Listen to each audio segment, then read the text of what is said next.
അസ്സലാമലൈക്കും. എൻ്റെ വീഡിയോയിലേക്ക് എല്ലാവർക്കും സ്വാഗതം.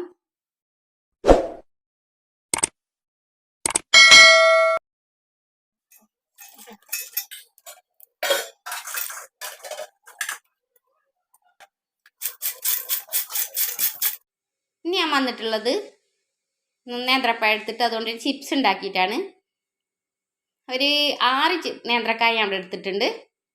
അത് 2 സൈഡും ഇങ്ങനെ ചെത്തി കൊടുത്തിട്ട് ഒന്ന് മുറിച്ച് കൊടുത്തിട്ട് 2-3 വര ഇങ്ങനെ വരഞ്ഞാൽ മതി. നേന്ത്രക്കായം ഇങ്ങനെ വരഞ്ഞെടുത്താൽ പെട്ടെന്ന് തൊലി പറിച്ചെടുക്കാൻ കിട്ടും. കുറച്ച് വെളിച്ചെണ്ണ ഓരോ എന്തെങ്കിലും കയ്യിൽ പരട്ടിയും കൊടുത്താൽ മതി. ഇതേപോലെ കാണിച്ചാൽ പെട്ടെന്ന് തൊലി കളഞ്ഞെടുക്കാം.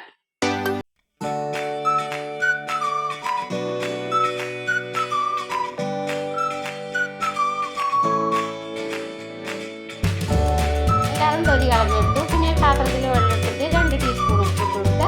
അതേപോലെ 1 ടീസ്പൂണോ 1.5 ടീസ്പൂണോ മഞ്ഞളിട്ട് കൊടുത്തിട്ട് അതിലവിടെ മുക്കി വെക്കുക. അതിൻ്റെ കറയൊക്കെ ഉണ്ടെങ്കിൽ ഇളകി പോരാനാണ്. അതൊരു അരമണിക്കൂർ അവിടെ വെള്ളത്തിൽ കിടന്നോട്ടെ. പിന്നെ ഞാൻ ഒരു 1/4 ഗ്ലാസ് പച്ചവെള്ളം എടുത്തിട്ടുണ്ട്. അതിലേക്ക് നല്ലൊരു 1 ടീസ്പൂൺ ഉപ്പിട്ട് അവിടെ കലക്കി മാറ്റി വെക്കുക. ഇപ്പോൾ ഇത് ഞാൻ വെള്ളത്തിലിട്ട് വെച്ച് അരമണിക്കൂറാണ് ഞാൻ ഇട്ട് വെച്ചത്. അരമണിക്കൂറൊന്നും വേണമെന്നില്ല. ഞാൻ നല്ലോണം കഴുകിയിട്ട് ശരിക്കൊരു ഓട്ടുള്ള പാത്രത്തിൽ വെച്ചാൽ നല്ലോണം വെള്ളം വാർന്ന് കിട്ടിക്കോളും. ഇനി നമുക്ക് ഇതുകൊണ്ട് ഒരു പാനിൽ പരന്നൊരു പാത്രത്തിലാണ് ഇത് പൊരിച്ചെടുക്കാൻ എപ്പോഴും നല്ലത്. എന്നാൽ കൂടുതൽ ഇട്ട് കൊടുക്കാം, തമ്മിലൊട്ടി പിടിക്കില്ല.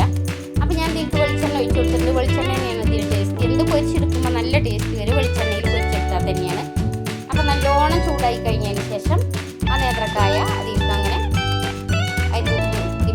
വരുത്തിയിട്ട് അങ്ങനെ ഇട്ട് കൊടുത്താൽ മതി. പാകത്തിലൊന്നും ഒട്ടി പിടിക്കാത്ത വിധത്തിൽ അപ്പുറമാക്കിയിട്ട് ഇങ്ങനെ ഇട്ട് കൊടുക്കുക.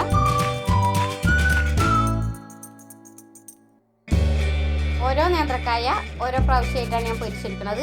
എന്നിട്ട് പിന്നെ ഇടയ്ക്കിടയ്ക്ക് ഇങ്ങനെ ഇളക്കി കൊടുക്കുക. ശരിക്കും ഇളക്കി കൊടുക്കണം. ഓരോന്നും തട്ടി പൊട്ടി കിടക്കുന്നുണ്ടെങ്കിൽ വേർപെട്ടി കൊടുക്കണം. അല്ലെങ്കിൽ പിന്നെ വെന്ത് കിട്ടാൻ പ്രയാസം വരും.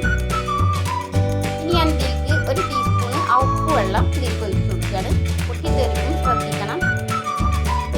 എന്നിട്ട് നല്ലോണം അങ്ങോട്ടും ഇങ്ങോട്ടും ഇങ്ങനെ മറിച്ചിട്ടിട്ട് കുറേ ഒരു മഞ്ഞ കളറായി വരുമ്പോൾ ഒന്നെടുത്ത് കയ്യിൽ പൊട്ടിച്ച് കൊടുത്താൽ അതറിയാം നമുക്കത് ആയിട്ട് കിട്ടുമോ എന്നുള്ളത്. ഇത്ര സമയമൊന്നും പറയാൻ പറ്റില്ല. ചിലരുടെ ഗ്യാസിൻ്റെ തീയിനനുസരിച്ചും അതേപോലെ പാത്രത്തിൻ്റെ ഇതിനനുസരിച്ചൊക്കെ സമയത്തിൽ വ്യത്യാസം വരും. അതെല്ലാം ഇളക്കി കൊടുക്കണം. ഒരു മീഡിയം ഫ്ലെയിമിലിട്ടിട്ട് അങ്ങനെ പൊരിച്ച് കോരാം. പിന്നെ ഒന്ന് ലോ ഫ്ലെയിമിലാക്കുക, മീഡിയം ഫ്ലെയിമിലാക്കുക. അങ്ങനെ തീ കുറച്ചും ഏറ്റിയും കൊണ്ടിരിക്കണം. കൂടുതലാവുകയാണെങ്കിൽ കുറച്ച് കൊടുക്കുക. ഇനി ഒന്ന് പൊട്ടിച്ച് നോക്കാം. ഇപ്പോൾ നല്ല ഉഷാറായിട്ട് പൊട്ടി വരുന്നുണ്ട്. അപ്പോൾ നമുക്കിത് കോരി മാറ്റാം.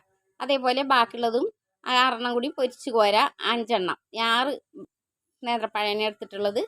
അപ്പോൾ ഇത് കണ്ടോ, ഇത് ഉഷാറായി വന്നിട്ടുണ്ട്. നല്ല മഞ്ഞ കളറൊക്കെ ആയിട്ടുണ്ട്. നല്ല ടേസ്റ്റും ഉണ്ട്. നല്ല ഉഷാറായി വന്നു. ഇനി നമുക്ക് മറ്റുള്ളതെല്ലാം കൂടി ഇതുപോലെ പൊരിച്ച് കോരിയെടുക്കാം. നല്ലോണം ഒന്നിങ്ങനെ കുടഞ്ഞു കൊടുത്താലേ ഉള്ള എണ്ണ ഫുള്ളായിട്ട് പോന്നോളൂ.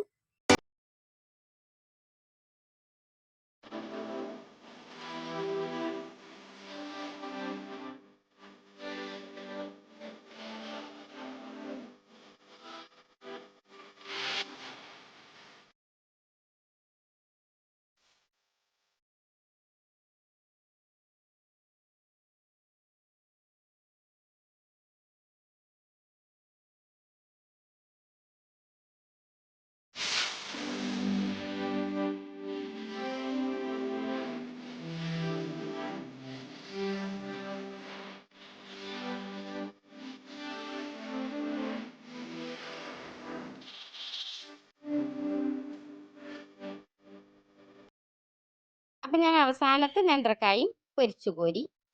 നല്ല സൂപ്പറായിട്ട് വന്നിട്ടുണ്ട്. കണ്ടോ, പൊട്ടുന്ന സൗണ്ടൊക്കെ കേട്ടോ, നല്ല ഉഷാറായി വന്നിട്ടുണ്ട്. അപ്പം ഇനി ഞാൻ കുട്ടികൾക്കൊക്കെ കൊടുക്കട്ടെ. പേരക്കുട്ടികൾക്കൊക്കെ കുറേശ്ശൊക്കെ കൊടുത്തിട്ടുണ്ട്. ഇനി കുറച്ചുകൂടി വേണം പറയുന്നുണ്ട്. അവർക്കും കുറേശ്ശെ കൊടുക്കട്ടെ. 6 കൊണ്ടല്ലേ ഉണ്ടാക്കിയത്. അപ്പം അത്ര തന്നെ ഉള്ളൂ. കുറച്ചൊക്കെ അവർ കഴിക്കുകയും ചെയ്തു. അപ്പം ഞാൻ വീഡിയോ ഇവിടെ അവസാനിപ്പിക്കുകയാണ്. വീഡിയോ എല്ലാവർക്കും ഇഷ്ടമാവുകയാണെങ്കിൽ സബ്സ്ക്രൈബ് ചെയ്യാനും സപ്പോർട്ട് ചെയ്യാനും മറക്കരുത്. മറ്റൊരു വീഡിയോ ആയിട്ട് വീണ്ടും കാണാം ഇൻഷാ അല്ലാഹ്.